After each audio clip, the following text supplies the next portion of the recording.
All right, so you know you're in the right place.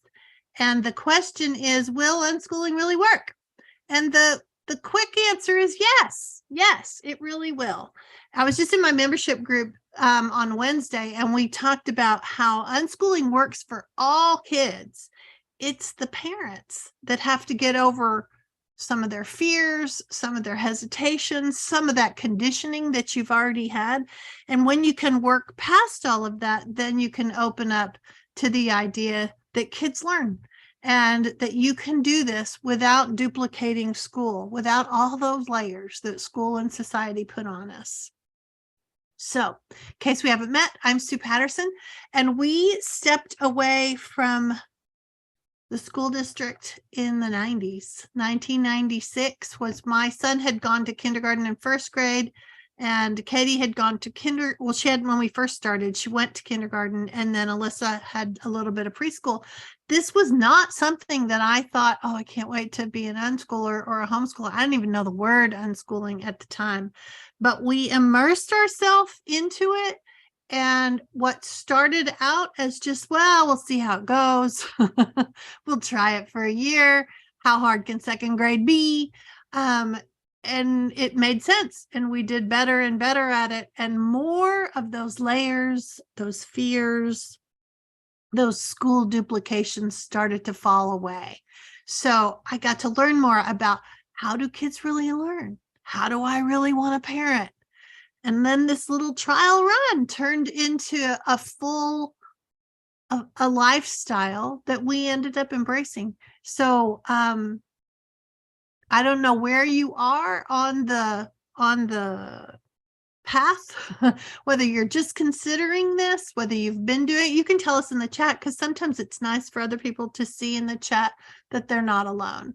And so maybe the questions that are coming in are going to be about, I don't know if I can do this, or how hard will this be? Maybe you're at the very front end, or maybe you've already been doing it and it's just not going as well as you thought it would go, or it's just not quite how you envisioned it, right? So that might be the where you are, but that's okay, because we're going to help you walk through it. And that's really my goal with all of the coaching resources that I have to offer. My goal is to kind of hold your hand through it, because it makes a difference. I'm not looking at this from a theoretical standpoint. You know, my kids, they're grown, 20s, 30s, and they are happy with their lives now and happy with the childhoods that they had. So layer by layer, I can help you peel this away so that you can have a happy, fulfilling life with your family, and your kids can learn and feel good about it. So first things first, some of the questions that have come in, is it even legal? Yes, unschooling is a legal method of homeschooling. You'll see that from a legal standpoint, the overarching umbrella is homeschooling. And so when you say, well, what about unschooling? Unschooling is simply a method of homeschooling. So if you are, depending on what homeschooling style you want, it all falls under this broader category. It's legal in all 50 states. And the thing you need to know, though, is that different states have different rules, different regulations. So you have to know what yours is. I can help you find some good answers if you need to know what those are. But it's always good to tap into the locals and see what's going on. And then, if possible, to find the local unschoolers so that you can not duplicate school just because that's what's familiar. So the next question that rolls around usually is, how are kids going to learn the basics without lesson plans? And unschooled kids, in a nutshell, learn the basics because the basics are happening every day. If they're not happening in your daily life, do you really need it? That's really a good question. And if somebody says, well, yeah, but I'm going to become a vet, or I'm going to become an engineer, or I'm going to become something, then odds are that child is moving in that direction, gathering real life experiences to help them be prepared for the life that they want. And so it may start out in one direction and then shift, and having that kind of flexibility, because you're not chained to some scope and sequence. You're not stuck with a particular curriculum that says, no, we're doing spiders now and stars then. You're not going to do it like that. You're going to do it in a different way. Oftentimes the question then rolls around of what about college? How are they going to get into college if you have this totally laid back play-based type of a way? Unschooled kids are getting into college and have been getting into college and careers for decades now. And lots of times they end up starting at a community college level and then they transfer over to a university. So community college kind of becomes a transition place for them from totally play-based to this more academic type of an approach. And it works. And they don't really, well, one of the things that's cool, just to let you know, is that when they are at a community college and they transfer to a university, they don't have to have an SAT. They don't have to have an ACT. So if they never learn the quadratic equation, it's all right. They can either take a pre-developmental type of a class in order to be able to take college algebra, or they score well enough that they just take college algebra. One of the things that my kids used to say was, well, they just teach it to you. You just have to listen. And then on Friday, they'll test you and it's on to the next. So when you don't have all this baggage of, I don't want to learn, I don't like learning, I hate education.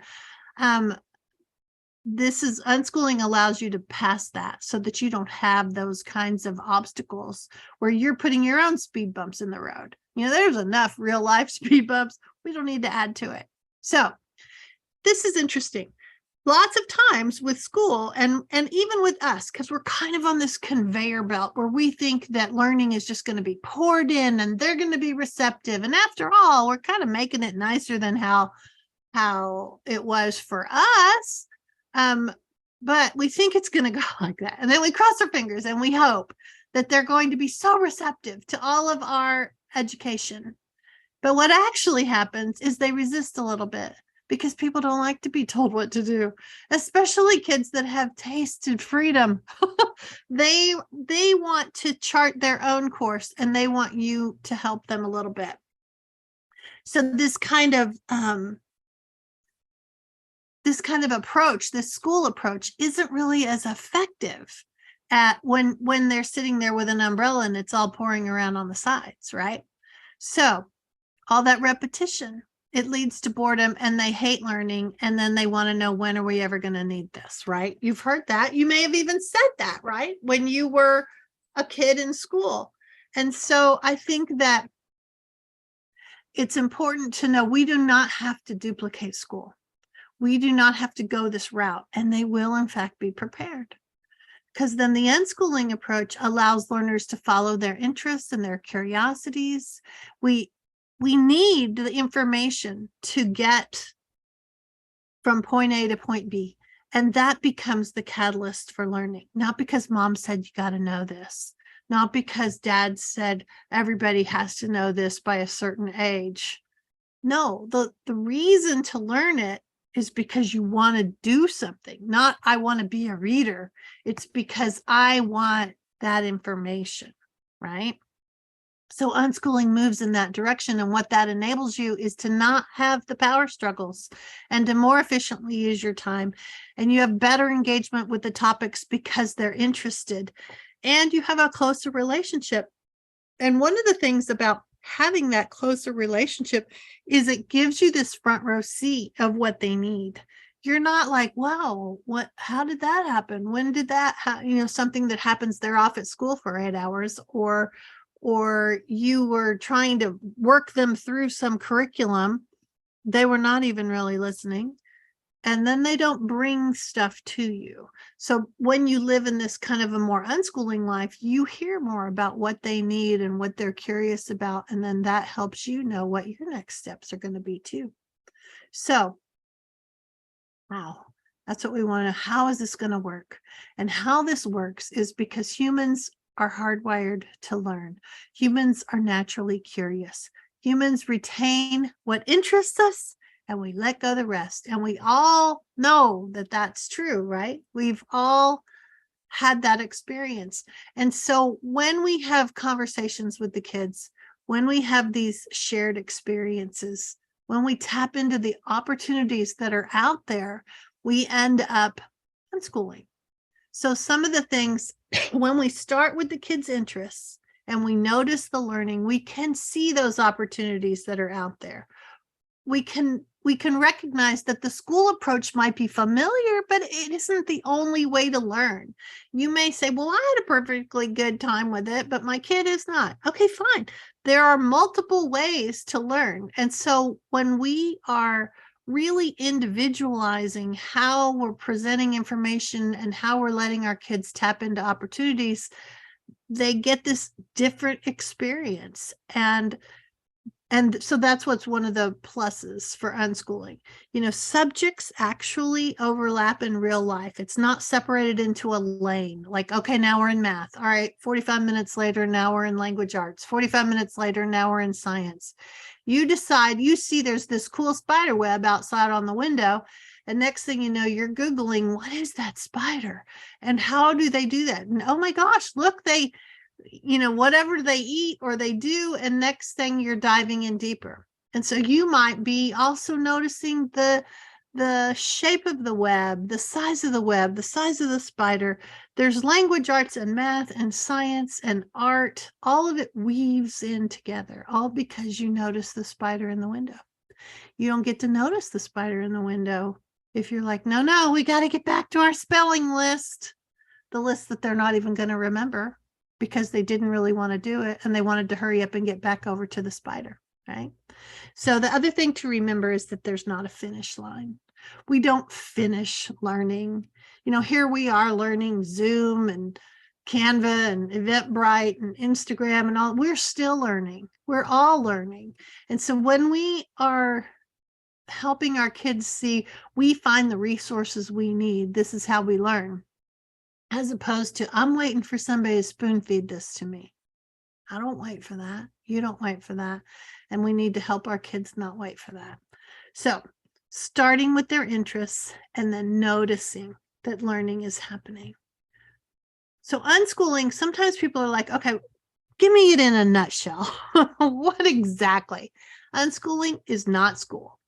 There's no tests and quizzes. There's no predetermined scope and sequence by grade level or age. It's not a top-down teacher-driven approach. It's not breaking life down into subjects. It doesn't have any of the arbitrary schoolish ways. And so you're like, okay, then what is it?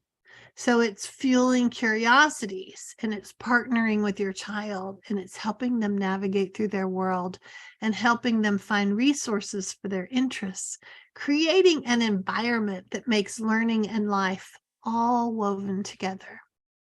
That's really the parent's role. Lots of times we're like, what am I supposed to do? They're just kind of playing this and doing that. And your job is to create the environment where learning where learning is happening and children can thrive. All right, so how to unschool? I'll show you. The first thing is about learning more about your child. They'll give you all the data and clues you need to know your next steps. How do they learn best? What are their interests? Are they a morning person or an afternoon person? Are they a night owl? What is it? How does that fit? And you learn a little bit more about them and you know the direction to go. Next, you're going to explore with your child. The world gives us all kinds of opportunities that we overlook because we're afraid we're doing it wrong, or we're afraid that we didn't get to this and that because that's what other people get to.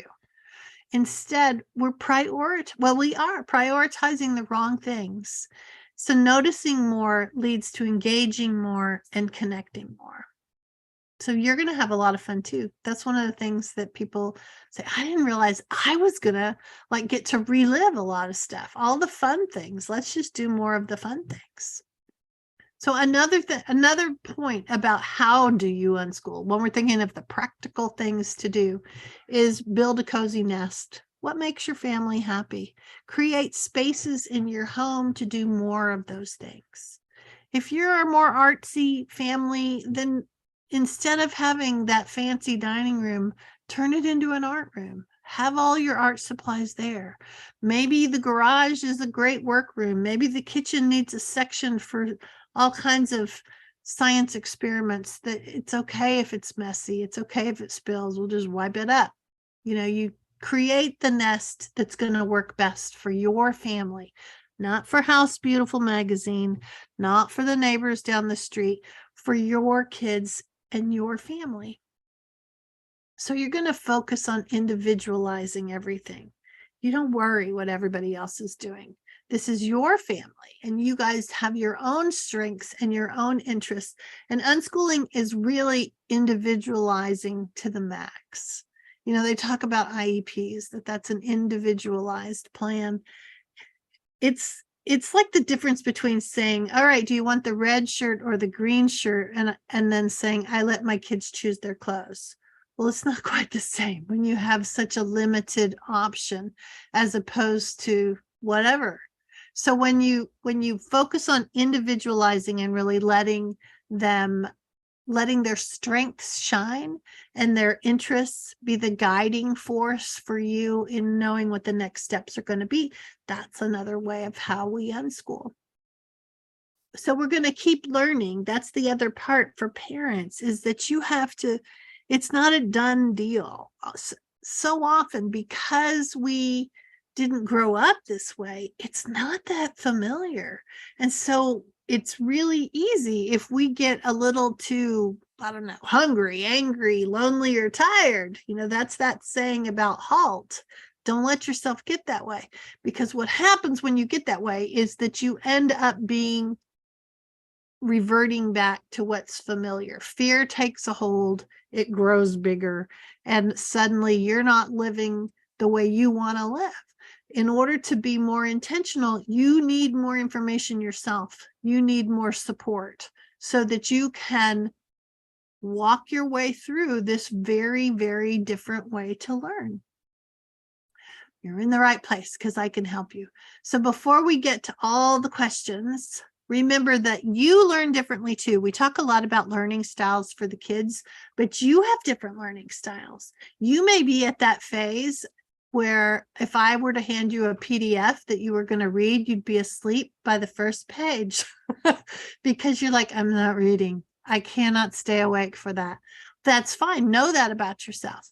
It doesn't mean it will always be that way. But first of all, maybe you need a little more rest, but maybe reading isn't your way. We have been so indoctrinated into thinking that reading is the only way we're going to gather information. And yet the reality is we turn to video a lot. We turn to other people and we listen to what they have to say.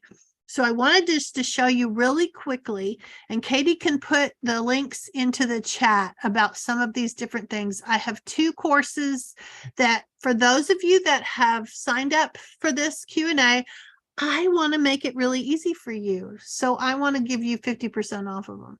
So if you are new to unschooling and you're looking for how do you understand unschooling, how do you overcome the fears, how do you learn what they need to know, how do you know what you're supposed to do as a parent, the Jumping into Unschooling course will help you. And if you are really freaking out about math, I would love for you to get this math course, and at half off. It's so great because I'm going to show you where math is hiding at your house. Where is it in all the places so that you can say, oh, now I see. And it's just a matter of not having the experience where you would know, yeah, that makes sense to me. The membership group is available. It's available all year long.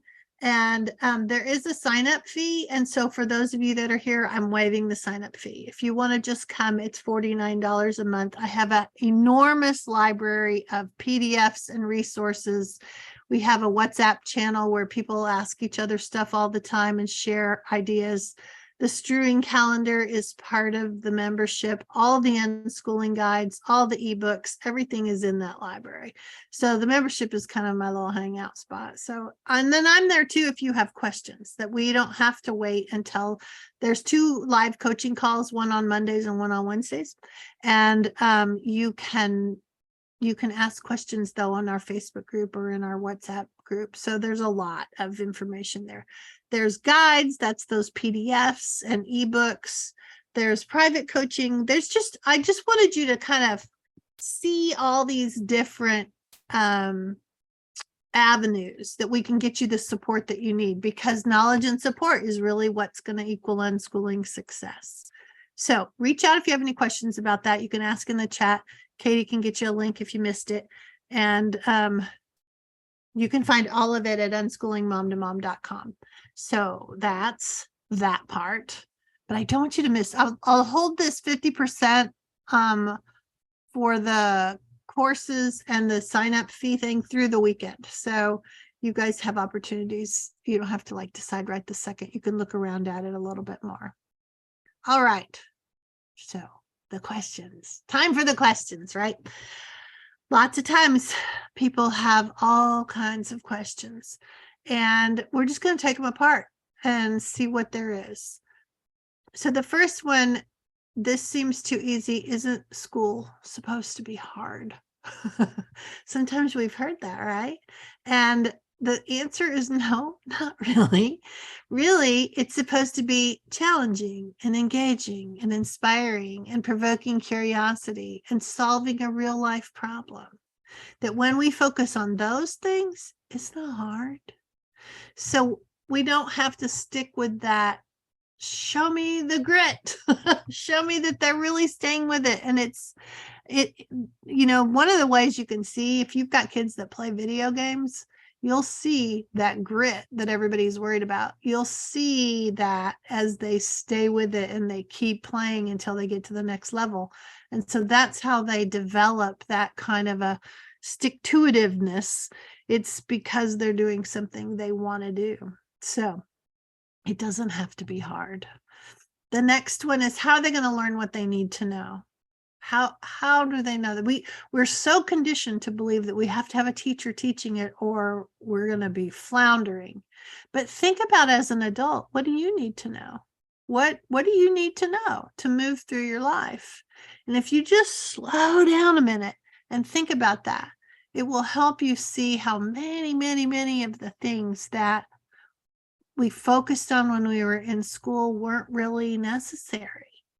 And if they are necessary, we can pick it up whenever we want. All right. So as an adult living in the world, what do you need? So think about that as one of your starting places.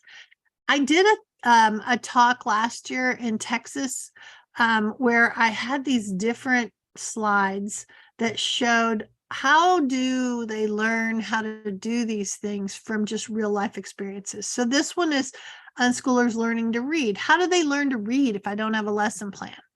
They're read to, they might read a billboard or a street sign or movie subtitles. They read directions and instructions. They see the reading that's happening. Lots of kids are learning how to read because they want to see how to do things in Minecraft. And so they've created their own little vocabulary list.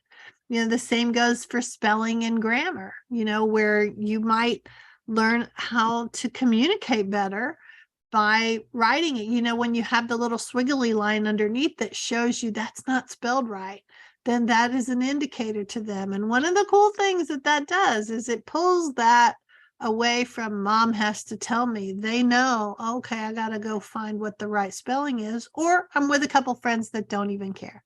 So that's okay too. So those are a couple of ways to spell. And somebody says, how do you learn good grammar? Well, you learn good grammar by speaking correctly with children.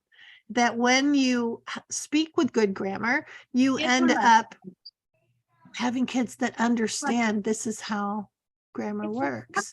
And so if they need to do something from a more academic perspective, like say they're in college and they have to write something, they recognize how the words string together because you have been reading with them and talking with them, and grammatically things make sense. There's also things like Grammar Girl and Grammarly, things like that help kids understand a little bit more about syntax and how we string words together in our language. Lots of times people are freaking out about the math. And so I give you this little easy glimpse into some of the ways that math shows up in our daily life, whether we have to tip the waitress at the restaurant, or we're working on a sewing project, or we're making price comparisons as we decide which thing to buy. All of that is math. Are you looking at your sports statistics? Are you estimating how much time until you have to go somewhere? All of that is math. So I think that when we start to look at, if you could even like put yourself on a scavenger hunt for where can I find these things in my life? In Texas, one of the other things is that there's citizenship is one of the 5 things you have to make sure you teach. Not a bad thing for everybody. And so figuring out what are the laws, how do we move through the world as a good citizen? How do we help others, community service projects, things like that. These are all ways about ways to develop citizenship. So those are 5 if you want to screenshot the page.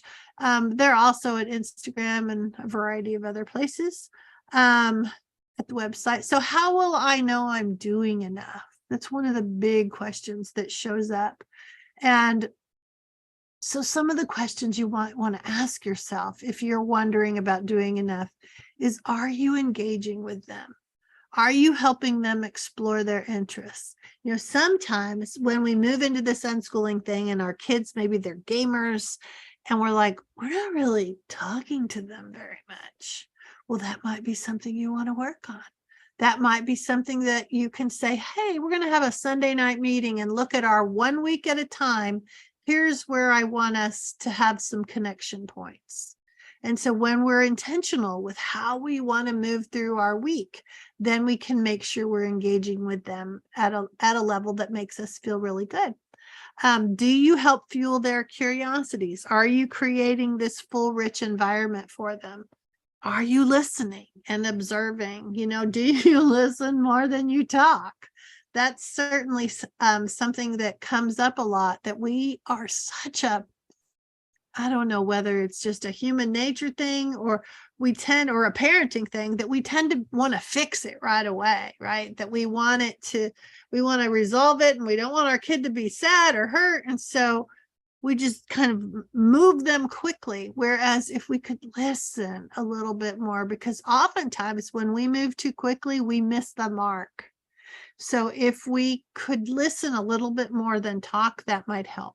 And are you including them in your adult world? Sometimes you have to narrate a little bit. Well, oh yeah, well, here's how here the toilet's running. Let me show you how to make sure that is fixed. Whatever are real life things that are happening. And when you're not trying to check off all of your curriculum scope and sequence, you have time and energy to go ahead and include them in those daily life things. So I mentioned earlier about getting into college, and absolutely they get into college. So when we see the subjects that are weaving through life, we can translate them into familiar transcript titles. Things like, I think there's another question in there that I have for you where somebody was asking more about how do you make a transcript? And we could maybe do a whole workshop on that, but I have a little mini course if it's something that you are like on the brink of and you want. I do have some people that go ahead and get that because it will just make them feel better to understand that this is not going to be the end of the world. We can certainly do it. What about making friends? How are they going to make friends? Often you'll hear somebody say, oh, I can't do that. I have a little social butterfly. I can't they would not like it. I remember my kids saying, why do they call it homeschooling? We're never home. And so I think that making friends is something that it's a little bit different now because so many families came to homeschooling because of COVID. And so there was such a separation among people, but we're starting to see more opportunities show up. I do have this what about socialization link. Katie, if you could put that into the chat. There's a an article that I have that has all of these possible group activities that you could create, because now we're getting back together with other people, and you might get together based on your kids' interests, that it would be more fun to do stuff with other people. This is 30 ways that teenagers get together and meet other teenagers. So both of those lists are at the website that's in the chat. That's What About Socialization. And I have a podcast about that too. So that might help you. Do you have to have a lot of money? A lot of people think that you really have to have a lot of money to be able to do this. But I remember when we first started, there was a lady who, Janie Levine, she said, a bus pass and a library card, that's really all you need. And so only thing I would add to Janie's thing is it's good to have good Wi-Fi. Wi-Fi will help you. It will help the kids be able to see that the world is bigger than just your little neighborhood and even just your home. And so these are things that we're going to help the kids navigate through. And it's not crazy expensive to do. All right.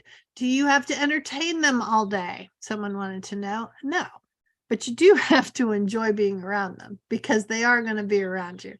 So if that's something that you need to work on, then work on it because you brought them into this world, and it might be good for you to figure out what's going on. So but you don't have to entertain them all day. Sometimes we think of that because we're used to the school kid version mentality where it's, you know, kids that have had a lot of spoon feeding, they are often not used to doing that for themselves, right? So if you are moving away from that, then there's a process. There's a period of time where they might need to figure it out. And so that's going to be trial and error where you're going to help them. But don't make the comparison of like, well, no, my kids sat there and they were bored waiting for me.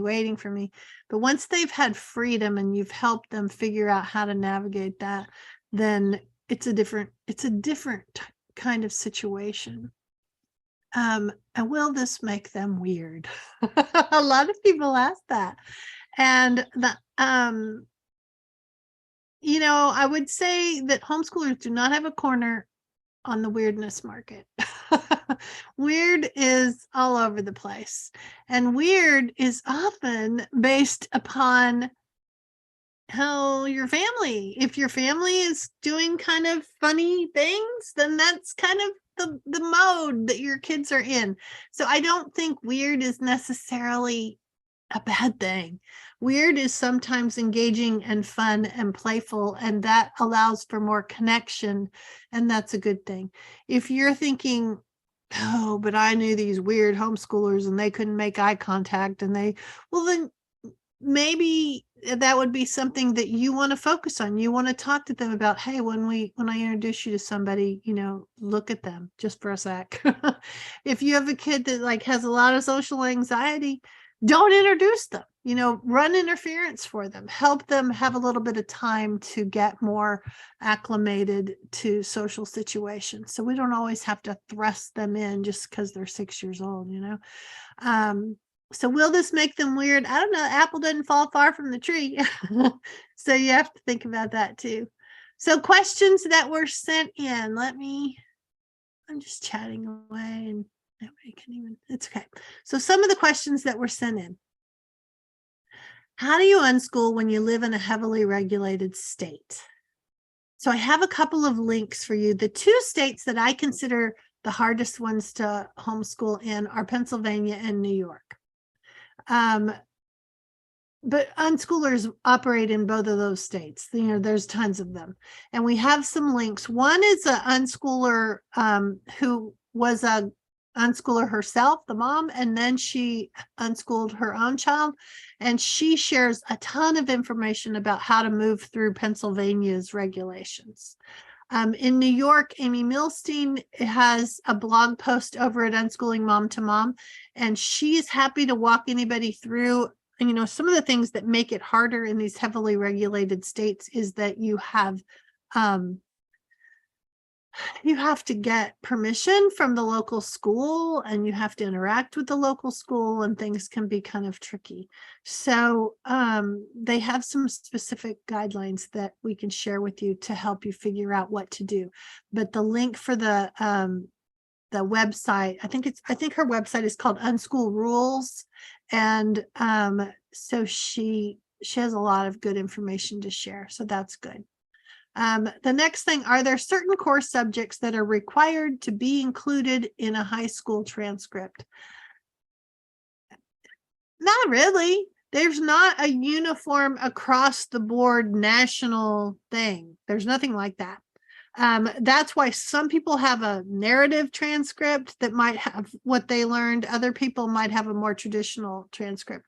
Because my kids tapped into the community college system, and then one of them went to cosmetology school, I just wanted to get them through the door. I was not interested in making sure that they understood that there are all these other ways to learn. I didn't care. I just wanted the doors to open. And so you can make a really traditional, it's kind of blurry, but you can make a really traditional looking transcript based upon the things that your kids have done. So when you have talked about budgeting, and you have a bank account, and you have a job, and you might have personal finance as one of the maths, you might have when you talk about a lot of variables and you're trying to figure things out, or maybe you're gaming and there's variables in that, it could be considered an introduction to algebra. Does it look like exactly the way schools do? No, but how much of that did you retain anyway? And so if, these subjects that I have over here on the left are the things that people are used to seeing on a transcript. English, math, American history, world history, science, like biology, others, civics and government, foreign language and culture, fine arts, physical education, and health. Some kids are not into foreign languages at all. And so I would switch it out with culture. If you're trying to get into something like an Ivy League school straight into it, you might have to do a different approach. But if you are just trying to get into the local university because you want a degree in a particular thing, then you could use all of this to create a transcript to get you into community college, where you're really going to just take that piece of paper to a table where there's some kid doing their work study program, and they're just looking, is there a date and a signature? Okay, on to the next table. So it's not like somebody says, no, show me the list of things that you did for geography. It doesn't work like that. So I do have some, I think I have that. Katie may have put it in the chat because I can't see the chat while I'm on present mode. But I do have a mini transcript course that's about to be revised and put up into a kind of a fancier format. It is a workshop that I did for my group members. And so, anytime that you have a live workshop, it's you're not the best, but it's still really good. And the workbook alone is worth it. So the workbook might be something that you want to get. And for anybody that buys the mini course, I'm going to grandfather you. Well, that's not the right term. I'm going to give you the access to the new version. So that's something that you might want to grab if you're thinking, okay, I got to figure this out. How do you strew for a teen? I feel like she sees right through my efforts and rejects most things. She loves reading and writing, but little else. There's a lot to break down in that question. Strewing is really simply creating an environment where they might be curious about different things. So a kid that likes reading and writing, you might be thinking, oh, I'll strew some math. I'll strew some geography. I'll strew some. I want to ask you to not do that. I want you to simply, how can you make a fuller, richer life for your kid? And you don't have to try to sneak something in. It's not about sneaking anything in. It's about offering opportunities and allowing them the opportunity to say no. So if you think about it, we do have a strewing calendar. I think Katie has the link for that you could subscribe to. And what a lot of people do is they just like tape it up on their refrigerator and let the kids circle, oh, I do want parfaits for breakfast, thank you very much. Or you might send them a text that says, oh, look, it's National Walnut Day. Who knew that, we're having, and then you might have walnuts, and it's just kind of a way to give people a little bit of ideas when we're so used to, okay, but where's the worksheet? It's a step away from that. And it helps you see, no, oh gosh, look, we learned all this stuff. And once we learned about walnuts, next thing you know, we're looking into selenium. And then we're looking at all these Japanese people that do this different thing with the walnuts. And one thing leads to another, which is how unschooling works. So I do have this subscription. And then I have a guide. If you feel like, I was talking to somebody the other day, they're like, I don't even know what strewing means. I created a guide, which I pulled together all kinds of information to help you figure out, what does it mean? And basically it's about creating this environment where they're going to continue to grow. And it's doing it in a way that is almost, it's like interest adjacent. You might have an interest, which of course you want to fuel and give them lots of opportunities. But you might also want to, and this kind of reminds me of this. And so then see how that lands. And if they're like, I don't even care, then don't. All of it is just good data for you to know, what do I do next? How do oh, they didn't like it that I brought that in, or, oh, they would have liked it, but they didn't like it at 8 a.m, or, whatever is the piece of data that you're trying to gain so that you can know what to do next. All right. What do I do with a 9-year-old who doesn't want to read and has some neurodivergence? Do I have to modify unschooling and make him? And so in this situation, the first thing that comes to mind for me is there needs to be a little deschooling. That when we're thinking, oh, usually what's underneath all of this is they don't, my 9-year-old needs to be reading. Every 9-year-old needs to be reading. And oh my gosh, am I a bad mom? Am I not doing enough? What needs to happen so that my 9-year-old can read?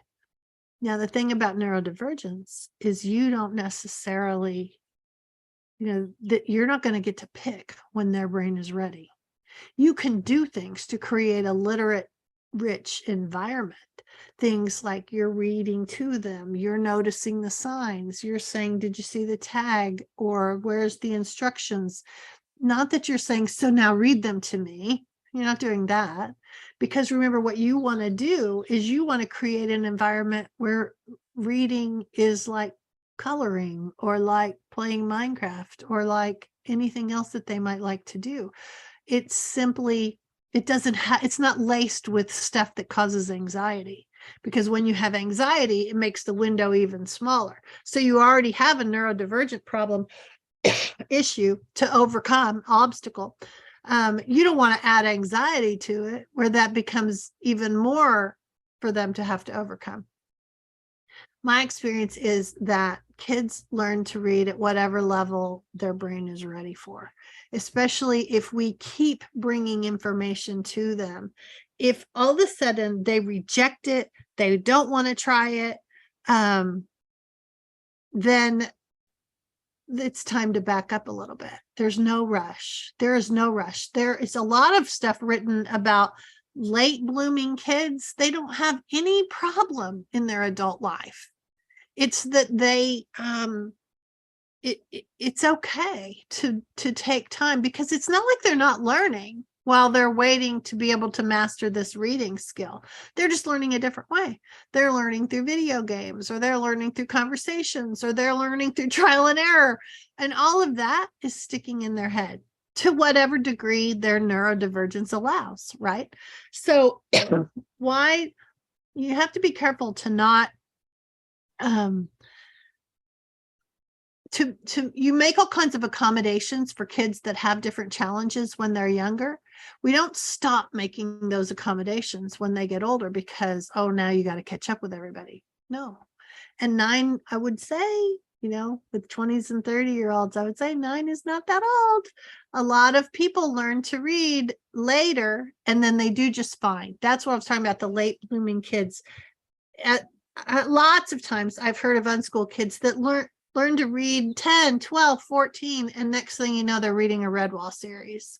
Or maybe reading just isn't the Holy Grail.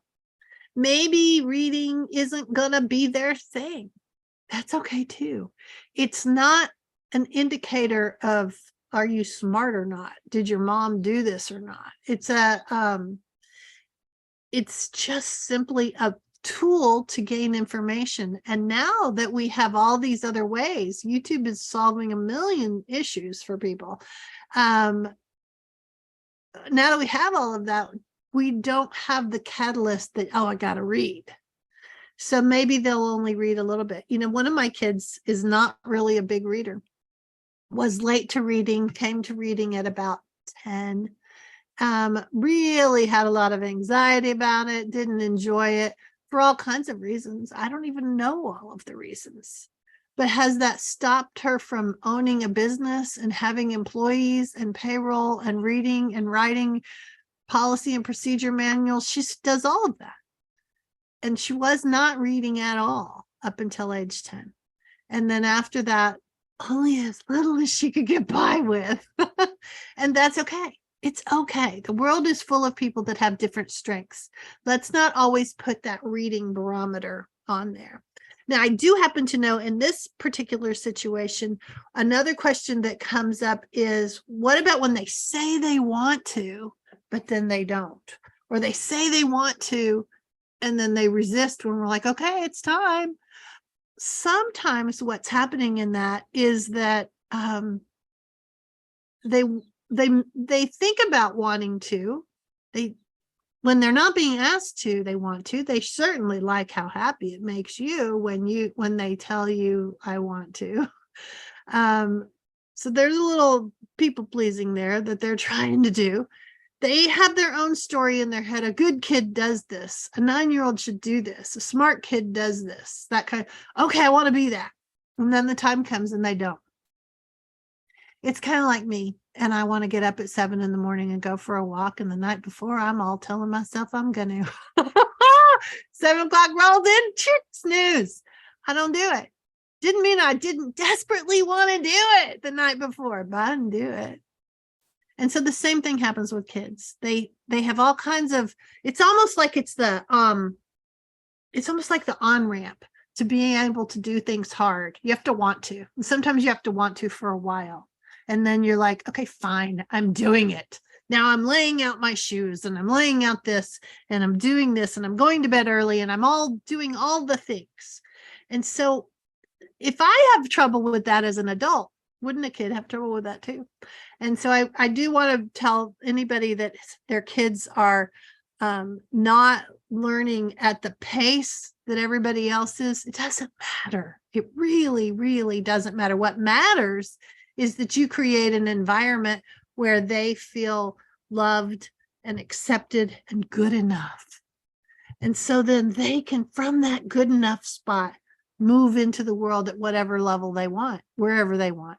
And if they need accommodations or they need resources, or my non-reading daughter who wrote policy and procedure manuals, she ran them by me to proof. Okay, I can do that. Didn't matter. Doesn't stop anything. We have our own little circle of, and especially anybody with any neurodivergence, you have your own circle of resources to help you be able to do the things you want to do. And so it can go for reading, it can go for math, it can go for making phone call. It can do whatever needs to happen. What do they need? So, all right. Hopefully that helps. What was this? Oh, I know what that was. I didn't finish it. Sorry. I do have a page let's see. Katie, did I put that up there for, maybe not. I'll have to get it for you. When I email you guys the link to this, because this is going to be a recording that you'll get the link, I will give you the list of all of the URLs that Katie's putting in the chat. I have a page that is about kids with disabilities and special needs. And on that page is a ton of other resources, videos to watch. I did an interview with somebody and we talked about unschooling and kids with different challenges, and as well as a Facebook group that's specifically unschooling with families who have all kinds of challenges. And so I want you to have that link. So I'll get that for you. All right. So I have a hard time figuring out how to make play count for each subject to meet those legal requirements. Do you have any resources or suggestions for young children K through first grade? I do. I have a couple of podcasts and blog posts that are really helpful, but I wanted to put this on here for you guys to see. So if you have kids that are just playing pretend, what's happening? Where's the learning? And should it count? So from a language arts standpoint, there's vocabulary development, what the characters say to each other, what does the child say to describe it, the creative writing, all the different ways that developing a story and creating a storyline, those are all components of creative writing. Maybe for math, we're talking about buying and budgeting and the money involved for costuming or creating a set or building or estimating or measuring or comparing fabrics. All of that those are math skills. So problem solving, for critical thinking skills, we have decision making and developing observation skills, engaging in curiosity. Lots of critical thinking goes on when they're just playing pretend. Cooperating and collaborating, those are things that happen with interpersonal skills that everybody needs. They had a thing come out not too long ago that companies like Google and big companies were saying, I wish that the new entry-level employees had better collaborating skills. I wish they had better abilities to communicate how to get their problems solved or where the need was. They hide everything. They're so fearful. And so it's not helpful when you're on a team. And so by giving kids more say over their life and less judgment and shame and all the stuff that comes when you have a more schooled type of a life, it gives them these skills that they're going to need. So some are critical thinking, some are interpersonal. There's science when they factor in that it's weather or the terrain or color choices, or even, when you make a guess about what something's going to happen, you're using the scientific method. And so those are, and then obviously art, but these are just some ways. And this link is at the blog post about this. There's a podcast too that goes with it. So if you want to look at this and think about it, one of the things we do in my membership group, if this is something that would be interesting to you, is that we throw ideas in, and then just because my brain is kind of weird, I could look at stuff and find this stuff really quickly. And partly that's because over the years, I've heard other people do it. I've done it a little bit. And so I'm really able to put all these puzzle pieces together to help. And so if those are things that you're like, could you tell me what is good about whatever it is they're doing? Oh, you mean good according to academics, or according, what is good is that they're enjoying their life. What is academic? I can show you that. So that's something. Can I homeschool even if I have a client-facing job at home, like a law practice? And the answer is yes, you can. And people do. And I have a page that Katie will put the link up, Can a Working Parent Unschool? There's a lot of information over there to help you with the practical pieces of how are we going to make this work. And some of it is this list of tips for working parents, ways to make this work, because this is the reality for a lot of people. So, I'll just kind of go through a little bit of it, but it describes in depth over on the blog post. But a lot, the gist of it is that your life doesn't have to go exactly like everybody else's. You could have breakfast at 11 in the morning. You could have dinner at 10 at night. You could have dinner at 3 in the afternoon. You could do whatever you need to do to make your life work for you and your family in the situation that you're in. So sometimes it has to do with, maybe you can cut back. Maybe you can work from home. Maybe you could hire somebody to come play with your kid during a meeting so that they're engaged in whatever it is your kid likes to do. Or maybe you have another family that you trade with and you set it up. You just have to be more intentional. It's not going to be quite as freewheeling as it is when you don't have work. But if you have work, you're going to have to look at, how can I get all my little wheels to turn together, right? And so these are the list of ways to help make that happen. So let's see, I think we are at the end. So if you have questions, we can come on and do, I can stop the sharing. There we go. See everybody. Hello, hello. Oh, it's so good to see people. Let me know, what questions do you have? Go ahead and let me see if there any questions went, if I can find it.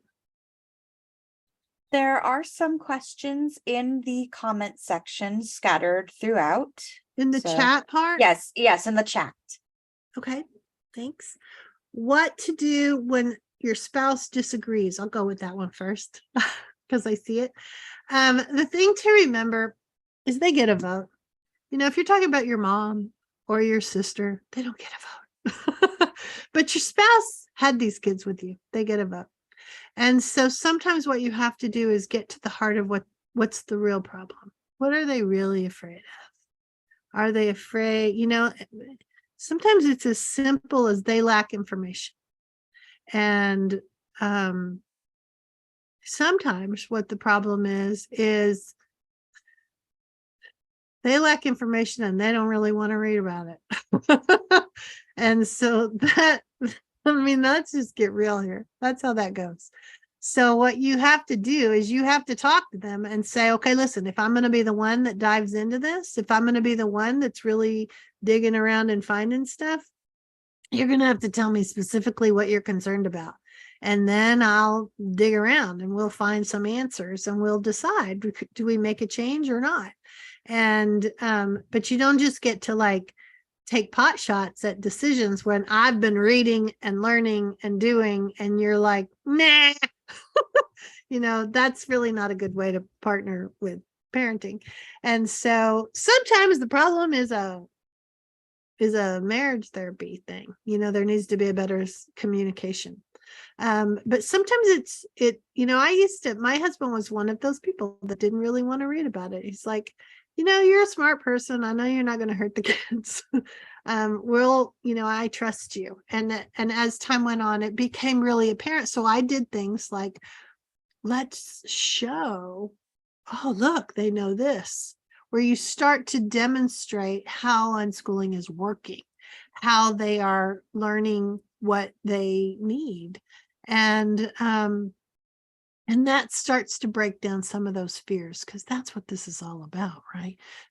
Somebody's fearful that they're not going to either be prepared. How are they going to have a job? Lots of times you'll see people that don't have college degrees think they got to have a college degree. Life would be so much easier for them if they had a college degree.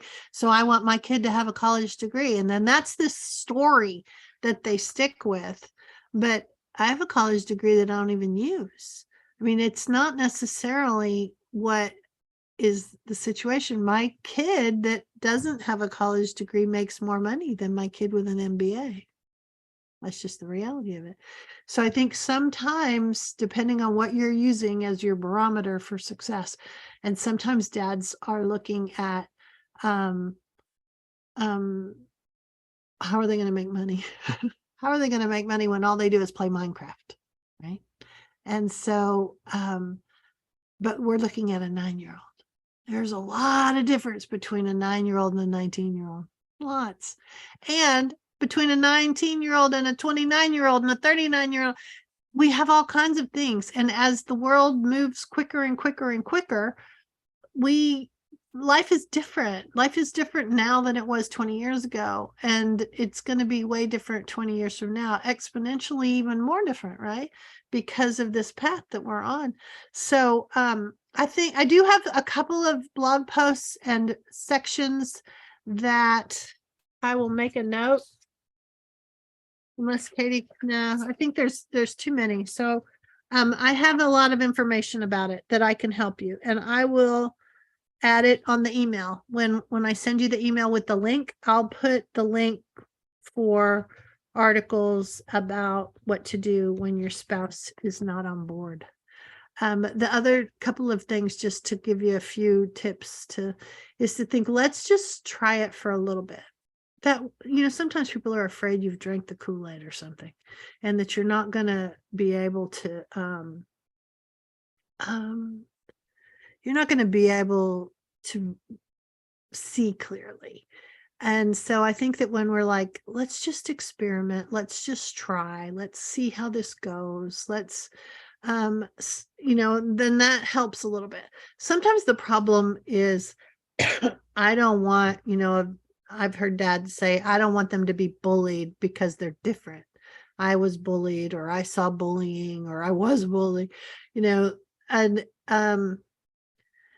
the thing I would say to that is that sometimes they just need information, because helping a kid learn how to deal with bullying without like subjecting them to 8 hours of it every single day, it's a whole different ballgame. And so helping a kid learn to get comfortable in their own skin, if they're a little bit different, that's a good thing. That's a really good thing. And so sometimes that can freak a parent out that has all kinds of unresolved stories in their own mind. And so I think sometimes talking some of that through is helpful. Okay. Let's see. Kyle said, wait a minute. Lindsay, I continue to hear the importance of creating a rich learning environment. And I guess fear for me is that if I don't do that, or do it the right way, and the idea is, what am I to do, brings a pressure in a whole other way. How do I find more freedom in this area? I think that it's a deschooling thing, right? And it's starting to be able to see where the learning is. So that the concept of like scavenger hunting for subjects is maybe something that could help you. That if you're like, okay, if I look around this room, where's the math? If I look around this room, where's the language arts? Where's the geometry? Where's the history, art thing? When I go out to a restaurant, what are we seeing? And yeah, I get it. In the beginning, you're like, yeesh, I can't do that all the time. I'm trying to make sure they're wearing shoes. And I think, but this is part of this. This is why it's not a switch that's going to flip, that you're going to suddenly know how to do this. It's a process that it starts to get easier. You start to create more of a relationship with your kid. What would they like to see? What would they like to do? And then you move in that direction. And so you don't have to do, oh gosh, we haven't gotten any history this week. Okay, you'll get there. You'll get there. The arc is wide and long. You've got a lot of time. And I think that a full, rich environment means engaging with them to know, what do they like? What is their preference? Not necessarily about learning academics. What is their preference in life? What do they like? And do more of that. And then you can start to see the learning that's happening. And so the problem is there's not a right way. There's not a formula. There's not somebody that's saying, oh, well, if you had only done this, maybe, except for that day, it wouldn't have worked. I think that that's why curriculum isn't going to work either, because it's too unindividualized, whatever that word would be. It's too generic. And it instead, also along those same lines, don't be a perfectionist about this. Don't think I've got to have just the right stuff to make sure that, no, you have to be available. You have to be curious yourself. You have to keep the environment in a way that works for your kids. And maybe it's just for this week. Maybe you're just looking a week at a time, because sometimes we think, oh, well, for a semester, but they stop being interested in that 2 weeks into it. And so don't do super long things. Let's go in that direction. Let's see what we've got. And that's part of what makes that help. Let's see. The amazing thing to me was how self-reliant he became. Yeah. And I think we don't think that that's going to happen, but it does. And so that's part of reading more about unschooling, is to understand that we really are hardwired to learn. We really, really are. And we really are going to want things. And then that's going to be our reason for us to learn other things so that we can get the things we want. And that's why this works. Okay, good. Glad that was helpful. Let's scroll back up here and see what else is on here. What do you do when all your kid wants to do is play Minecraft and nothing else? He is 13. Well, you could get a Minecraft account. You could play a little Minecraft with him. You could have him tell you about it, have him show you what he's doing, be engaged with it. The more you resist it, like for writing nothing in capital letters, I kind of have an idea how you feel about it. If you resist it, he'll hold it tighter. He will hold it past when he might have let go of it. There is such a difference between 13 and an adult, or even an older teen. There's such a difference. Sometimes playing Minecraft, think about, what is he getting out of it? Does he get to build things that he doesn't get to build in real life? Does he have skills to build things online that he doesn't have in real life? Does he interact with people that he doesn't? Those are good things. Those are not, oh gosh, well then I better go get some building things for the backyard. Maybe, but maybe just see what are the good things that are coming from it. And sometimes when we start to drop our feelings of, this is not a good thing, I need you to be more balanced, I need you to do other things in your life. When we stop with that kind of a disagreement with them all the time, then it falls away. There's nothing to rebel against, where you're like, oh yeah, that's cool. Oh look, I made Rice Krispie treats in the shape of Minecraft cubes. Or you have some Minecraft music, or you're somehow on board. People want their interests to be valued. They don't want to think about, oh, my mom, this person or dad that I love, hates what I do. Because what kids translate that into is they don't like me. They don't like who I am.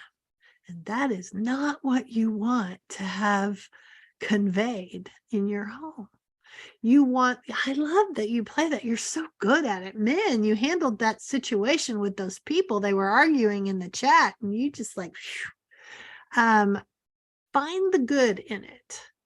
And as you find the good in it, then you start to see that you can think of it as a buffet, that they have a lot of opportunities to be playing their Minecraft stuff. And in that buffet, you can start to introduce other things that they can say yes or no to. You can notice, oh, they're getting a little antsy, so come help me with the dog. Or sometimes too, when people say all my kid wants to do is Minecraft and nothing else, you're dismissing some of the other things they are doing.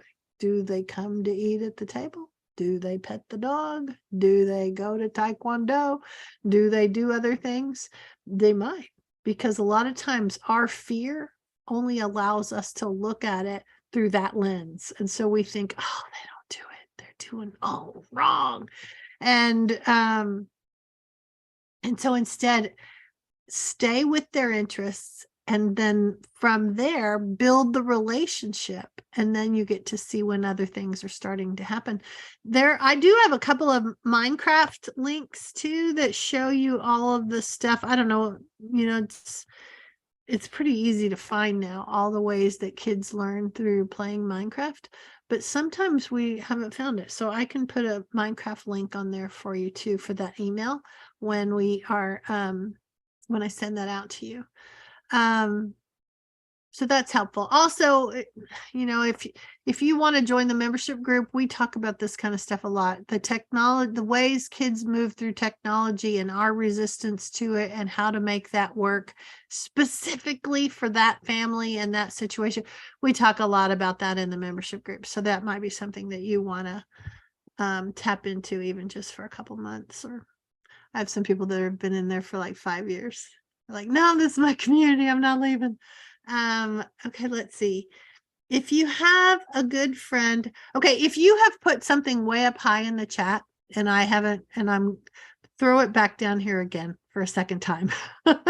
And that way I can be sure to see it, because I'm, trying to.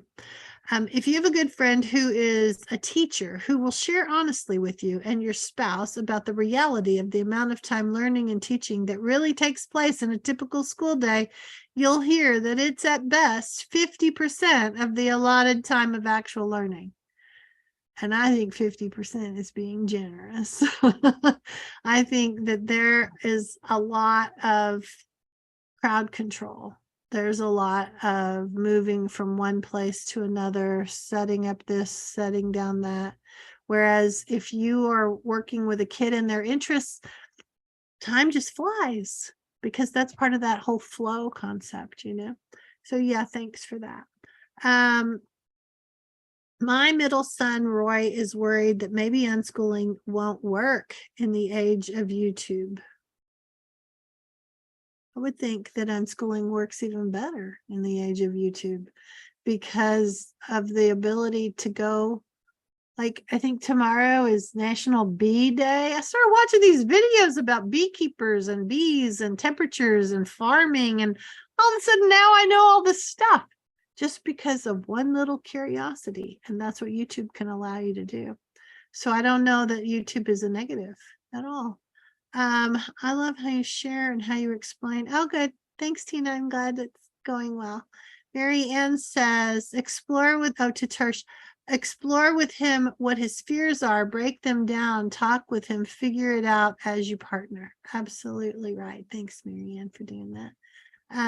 Heather says, my son plays a lot of Minecraft as well, and he knows his 8s times tables really well. My daughters sold Girl Scout cookies at $3 a box, and man, those girls knew their 3s because they were trying to win the prizes. So when you have a reason, then you do it. Otherwise, you have a phone. That gone are the days where somebody says, you're not going to have a calculator with you all the time. Yeah, you do. So let's see. Son learned how to read via Minecraft. The Gamer Educator is a great resource on Instagram. Yeah, I think that's the name of the one I've started sharing a bunch of stuff from. Really interesting person, and lots of really good tips. So DM me if you're on Instagram. DM me and ask me who it is. It may be that, but I don't have it in front of me. Loves gaming, encourages gaming in children. Right. So as a former public and private school teacher, I agree with you. 50% is very generous, right? Who is that? Lily. Okay. Thoughts on continuing to use school for IEP specialized reading support for children with dyslexia. Finally got the daughter services. Do I use them or walk away completely? Everybody's going to have to make their own decision about those kinds of things. Sometimes we stick with things because we paid a lot of money or we paid a lot of energy and time, and we're like, don't want to just throw it away. But those are sunk costs. Those are costs that you're not going to get back. If your child likes it and wants it, I think it would depend mainly on how old they are, because sometimes I've seen people get diagnosed with dyslexia and they don't have dyslexia. They just aren't ready yet. Their dyslexic symptoms resolve because they have time, or they have less pressure or less anxiety around it. So I don't know that that's a factor. It's something to be aware of. I think that you could just step into it and see. Everything with unschooling is kind of trial and error. Let's just experiment. Let's just see. But go in there with your eyes open that they are probably going to want a more structured approach. So if you're going in there and you're saying, okay, we're only going to work on these things while we're with you. If you're asking me to do an hour of homework with him on this and he is not into it, we aren't going to do it. Now, you don't have to say that to them, but you have to know that in your head so that when you go in there, you mentally know where the line is. So that if they say, yeah, you need to do da da da da, you're like, this isn't for us right now, but thank you. Or, yeah, we could do that because he's really into it and he likes these manipulatives or whatever it is. And so, but I would also, that link, the neurodivergence and unschooling link that Katie put in here, make sure that you go look at it, because there are some unschoolers with kids with a lot of different neurodivergence and they have a lot more experience with it than I do. I certainly had kids that were neurodivergent, and we just dealt with whatever came up. We dealt with what is. And everybody's going to do it differently, right? So maybe that will help. I don't want to tell you to walk away from it.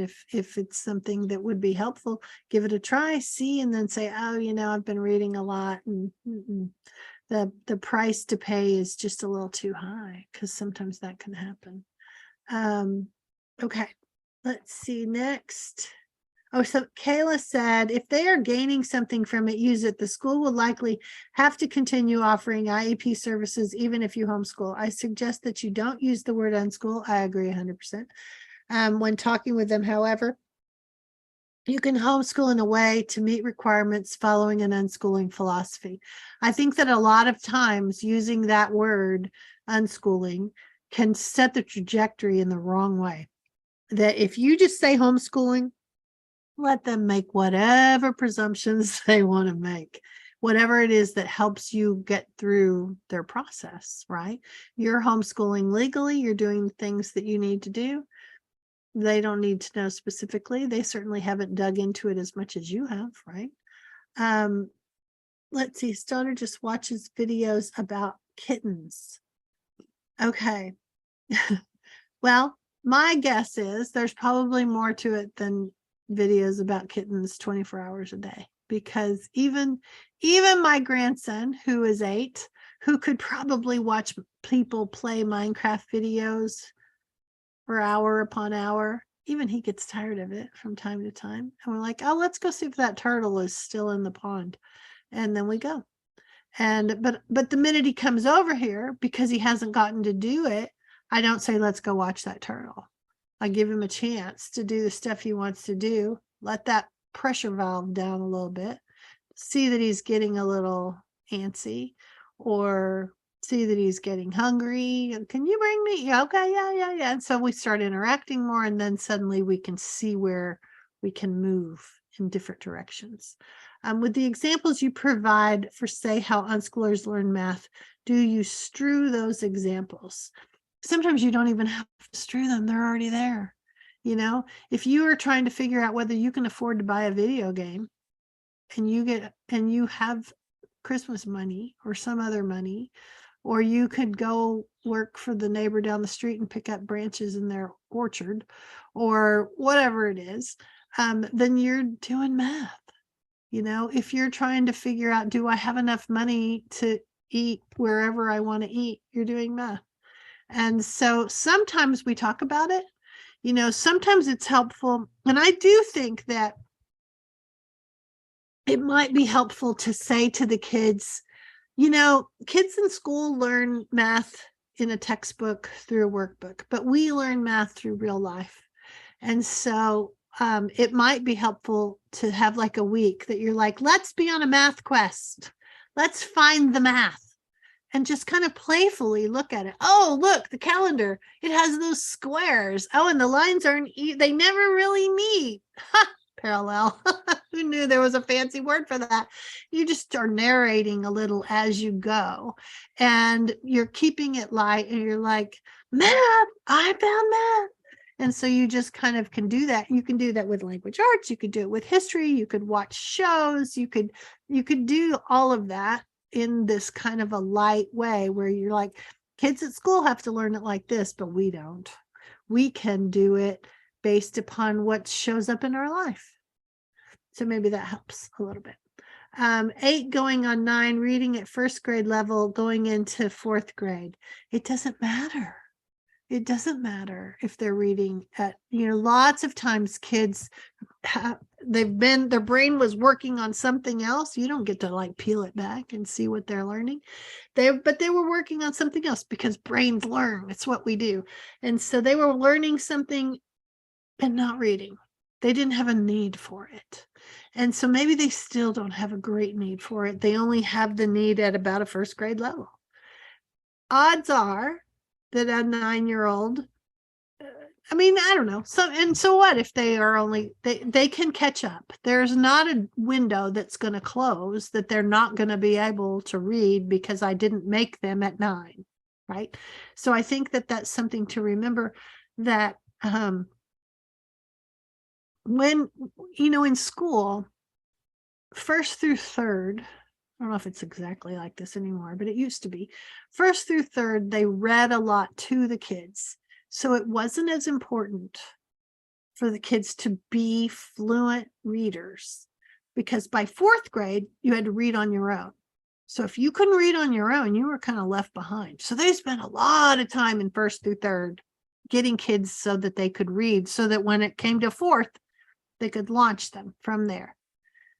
That's for their system. That's to make their system work. It's not because kids' brains said, I need to do this by 4th grade, this other arbitrary thing. It's because the system worked like that. You're not a system. You don't live in a system. You can continue to read to them. You can continue to read for them. They can ask you, what does that mean? One of the things that that I think is kind of a cool thing to do is to get like a whiteboard and write down the words that they do know how to spell, and let them see this growing pile of words. And yeah, they're going to start with subscribe, Minecraft, Fortnite. They're going to have words like that. That's okay. That's their pile of knowledge, that they are, pile of vocabulary that they're growing. They're going to see it. They're going to feel good about it. They're going to, that all helps with learning. And then all of that, sometimes I think doing that is what appeases parents, so that we can allow them to continue to live without a lot of intrusion from us of like, you've got to read. And then all of a sudden the brain does it, And so I think that happens a lot. So 8 going on 9, reading at 1st grade is not the end of the world. It's really not. Okay. The link again for kids with special needs. Yeah. And when I first wrote it, it wasn't, I wasn't quite as aware about terminology like special needs, but my URL was stuck. So that's that. All right. Great suggestion. Thoughts on continuing? Oh, we already did that. Do I walk away? If you observe,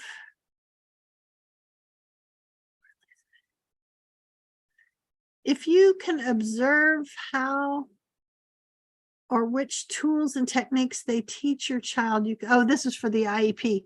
Yeah, and one of the things we started over in our membership group is that some of the kids that have some speech difficulties, they have some problems with saying certain letters. We are pooling information. So, you can always do that there's all kinds of things on YouTube. You're like, what are some tools that they would use to help a kid who's dysgraphic, or a tool to help a kid that has different kinds of situations? there are little things that you can do in your home. And maybe you would just go to a couple of IEP meetings and say, really, I want to do a more home-based approach with this. I'm looking for tools. I'm looking for tools that we can use in our home when the time fits, when the interest is there, and what could I implement? So that would be something to do. Thanks for sharing that, Kayla. Okay, would love to hear your thoughts on chores too. I think that in a nutshell, because we're coming to the time, in a nutshell, we're talking about partnering with people. We're talking about being on the same team. And sometimes, though, what that means for us as parents is to reevaluate, does this really have to happen? Do they have to make their bed? Do they have to load the dishwasher? You know, are they doing something else? But I think that when you're like, hey, let me take your plate for you, and you model how to live with other people in partnership, then you can say, oh, would you, just the other day for Mother's Day, my son sent me a text and said, I remember having to reheat your coffee. I remember, so you would say, could you reheat this coffee for me in the microwave? 30 seconds. And, you know, those kinds of things that we do for each other, that's how chores happen. We lived on a ranch. Chores was one of the hardest things for me to figure out when we first started unschooling. We lived with we had a lot of animals, and I thought, if I give up chores, we're gonna have a lot of dead animals all over the place. But that's not how it happened. What happened was, as we start driving up the hill towards the house, I'm like, okay, I'm going to start dinner. Can you pull the hose down and do this? Can you do this? Can you do this? And together we'll all get it done. On days that Katie had theater, other people did it. On days that Michael had to work, other people did it. You know, we just worked as a community. And so I think that sometimes we can talk about that with our kids ahead of time. And when they're younger, they're not gonna see it. They're gonna step over all of the stuff on the floor, and that's okay. And I think that it helps to reevaluate what you think of as have-tos are, and then how can you partner with them to be able to do more so that it's more of a team approach. How to overcome anxiety to try new things, meet new people, son at 14. You know, I'm hearing a lot of this more and more, and I think that some of the problem is a lot of kids that were just entering into this pre-puberty age range, and then COVID came and we came home and everybody was home. And now it's after that, and they could go out, but they kind of got used to being home and they liked it. You know, I hate to say that the silver lining, introverts, COVID had a silver lining for introverts, right? Because you're like, nobody's making me go anywhere. And so for kids too, you know, lots of kids are like, stop rushing me through this stuff, stop making me go to things. And so I think that sometimes kids have social anxiety and we have to help them. And, you know, it'd be impossible for me to assess this for you. You'll have to determine, what could I do to make this doable? And sometimes they just have to live through it. Sometimes, you know, I don't know if we don't always remember that even for non-unschoolers, 13 is a crummy age sometimes. You know, sometimes it is a time when we're learning, how do we fit into the world? We see all of our flaws. It looks like everybody can do stuff we can't do. Oh my gosh, it's a lot to get over. And only with maturity and life experience do we move through it. So I think that some of the best ways to handle it is to say, I'm with you. I get it. It's hard. You don't have to. You don't have to. We'll try some other time.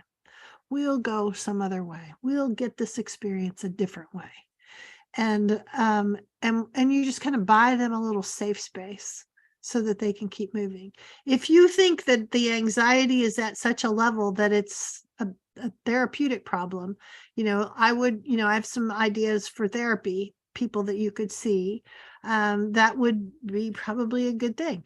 It may not be that. Some of that is still just regular growth and development, the anxiety that comes with growing up. All right. Let's see here. Lots of new messages. Okay. Why are you telling us that? Believing in years of thinking about it, I decided what I was really doing was believing in him like a religion. I think that, I don't know what that was in relation to, but I think that when we need to believe in our kids, we need to believe that they can learn. We need to believe they have capabilities that we don't even see. And that when we can be their person, then they can do more things. They can feel more confident. They can move into the world with some self-confidence that that kids that are bombarded with, where's your flaw? How are you coming up short? How do you compare to somebody else? We can try to avoid those situations so that they can simply have a more realistic assessment of their strengths. I bought a dollar store 2-year calendar, and every day I try to write one thing that my kids learned that day. Sometimes it's that we went shopping for a birthday gift. Sometimes we visit a museum, and both are incredibly valuable for learning. Well, even just to take that birthday gift. So we're going to have to figure out, do we have enough money? Is this how much we want to spend? Will we not get to do something else because we spend more? How do we feel about that person? How much do we want to invest? Okay, lots of math, right? How are we going to wrap this present? We've got all our geometry. We've got to read about these different things that are on the boxes of our choices. Or maybe we're looking it up online and we're reading about Amazon reviews and things like that. And if we're online, then we've got all the technology that we have to figure out. Oh, well, look, 5 stars, but 1 star. And what do we do? And you read more. And so all of that is helping us learn how to have critical thinking skills and estimate things like that. So there's a lot of learning in a birthday present, right? Okay. There's the calendar she uses. Thank you for that. Let's see. That's a huge life skill too, to see something that needs to be done and just do it, or waiting for someone else to be told. The being told is a huge part of school. Deschooling that is hard. Yeah. All right. Lily probably is gone. Good. You need to start around here. All right. Teen issues. What are your thoughts on keeping personal areas clean? Personal areas are personal areas is kind of my thought. I think that, it's okay to say, let's not take food in there because we're going to have bugs. I think that that's a realistic request. And I think it's also a realistic request to make sure they have a really big trash can. So when they forget and they do run up there with their paper plate and a piece of pizza on it, and they lay it down, you can have a big trash can in there. And I think you can sometimes walk through and say, let's get this cleaned up. Let's make sure there's more trash. Let's make sure there's a trash can in every room. This is a house that people live in. And that means they make messes. And so let's make cleaning easy. Let's make sure they have a clean pillowcase to put on. If we're just like, hey, here's a clean pillowcase. I don't care if you make bed, but let's get a clean pillowcase next to your face. Or, different things that can help them have the room that they want to have. And maybe they have more stuff and they need more space. So look at it and assess it. You could even look on Pinterest and see, what do you do for somebody that has lots of papers? Or what do you do that somebody has lots of Lego, or somebody that has lots of whatever they have? What are some ways that you can help make that the room that they want? Okay, just want to say, I think your info is great. I referred to many people. Oh, good. How many years of trial and error has it taken to become so wise? I think it's really just experience. I wouldn't really call this wisdom. I think I would just call it experience. And it's been 27 years actually. And I was a mom of stepkids before I had kids. And I was a psychiatric nurse before that. So I think that all that stuff weaves together to make me really into people, into helping people figure out how are they going to do it. I feel like I've been overly concerned about record keeping. Yeah, it's part of that trappings of school thing that and when you think of what is record keeping other than, yes, sometimes it's scrapbooking kinds of things. So it's nice for memories, but is it record keeping because you want to make sure you can show somebody I'm good enough, I produced enough, that's some stuff to work through, right? So I have a record keeping guide. Of course I do. I have a PDF that you could look at, and I'll add it. I'll add it for you, Karen, on the list, record keeping. When you get the email, you're going to have a ton of URLs on it. So that will be good. All right. Hopefully we have gotten to everybody that had questions, things that were way up at the top. I don't know if we got to them or not. If we didn't, sorry. I think we covered a lot, right? What a gift of time. Oh, you're welcome. You're welcome. You're welcome. I'm happy to do it. And again, if you want to join the membership group, I can talk to you about this kind of stuff all day, twice on Sunday. And, we have a lot of different ways that you can get support so that you can have somebody to bounce ideas off of. Sometimes that's really helpful. So we can do the membership without the sign up fee, because there's just a ton of stuff in there. It's so worth it. And then if you're really freaking out about math, I would love it if you got that math thing, because I think it will help you a lot. It'll help you see. You can even take that concept of how to look at math and apply it to history and science, reading. Because once you start to see that, you're like, oh, that makes sense. It'll make sense once you see it. All right. Let's see, toddlers and TV. Toddlers and TV is a lot of similar with 13-year-olds in Minecraft, right?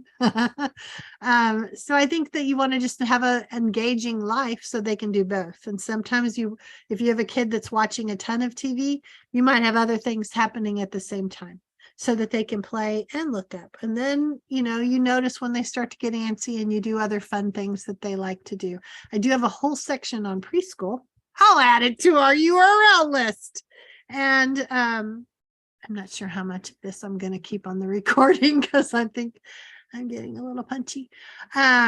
So I do have a section on preschool. And so we'll be able to get that for you. Kayla, check out Miss Rachel.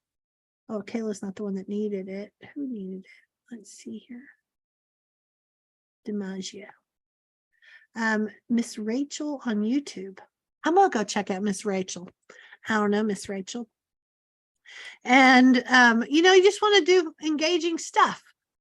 Play with them. Anytime that you think, oh, well, I need to focus on academics. No, you don't. You need to focus on play, because play will bring all the academics they need. What a good thing to wrap up on. So I hope this helped with all of your unschooling questions, and hopefully we got you the answers you needed. Make sure you're on my email list. If you're not, message me and I'll get your email added, and I will give you this recording and a bunch of URLs pretty soon. I'm running to Dallas tomorrow to see my son, so it might not be for a couple days. So, but we'll get it to you. All right, you guys, take care. Thanks for being here. I appreciate you. All right, enjoy your families. Bye.